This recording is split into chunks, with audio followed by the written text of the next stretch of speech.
Ce jour-là, j'étais dans ma salle de bain en train de chanter et danser comme un guignol, et je me suis rendu compte que j'avais vraiment l'air con. Ça m'a fait rire. Je m'appelle Hugo Cierzniak et dans la vie, je travaille dans le cinéma d'animation 3D. Bon les gars, j'ai une super idée de court-métrage et il faut absolument le faire. Alors, c'est l'histoire d'un mec super riche, arrogant et orgueilleux, qui commande le mobilier de sa salle de bain, et qui après un choc électrique avec son poste radio, va se retrouver possédé par les musiques diffusées, avant que son mobilier ne se retourne contre lui.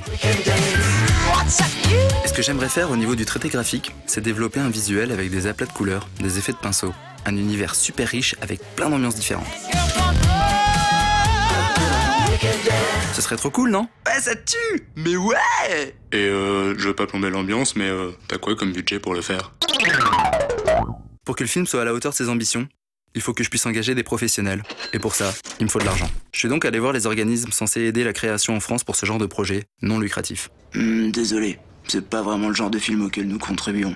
Nous privilégions des projets d'auteur avec un sujet plus profond, un scénario plus mature, plus abouti. Bonne chance dans votre recherche. Traduction. Revenez avec l'histoire d'une enfant aveugle, abandonnée par sa mère toxicomane, et violée par son père adoptif alcoolique, de préférence avec une narration bien longue, en noir et blanc, avec un petit fond de piano désaccordé. À ce moment-là, on verra ce qu'on peut faire.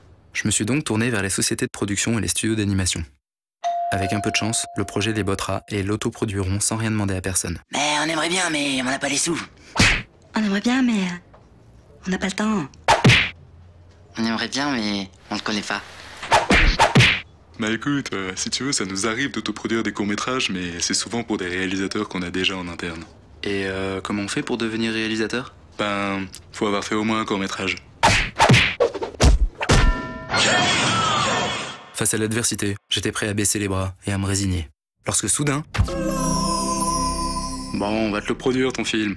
Allez, descends de là, couillon. Pascal Chinaro et Cédric Chopin sont les patrons du studio d'animation de La Poste Paris, qui a réalisé, entre autres, les pubs du chat feu vert. Ça va être une année fabuleuse! Oh, génial! Mais le produire avec des sous? Mais écoute, pour l'instant, ce qu'on peut te proposer, c'est des locaux, des machines, des licences. La prise en charge de stagiaires, la garantie de finir la production et de prendre en charge la diffusion du film en festival. C'est un bon début, mais il nous manque une partie du budget non négligeable pour employer des professionnels de l'image et du son afin de garantir une qualité optimale pour que le film soit un succès.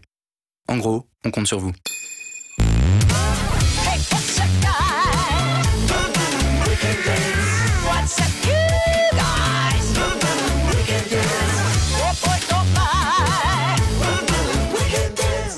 Diffusez cette vidéo sans modération et n'oubliez pas qu'il y aura des contreparties de la mort en fonction de votre participation.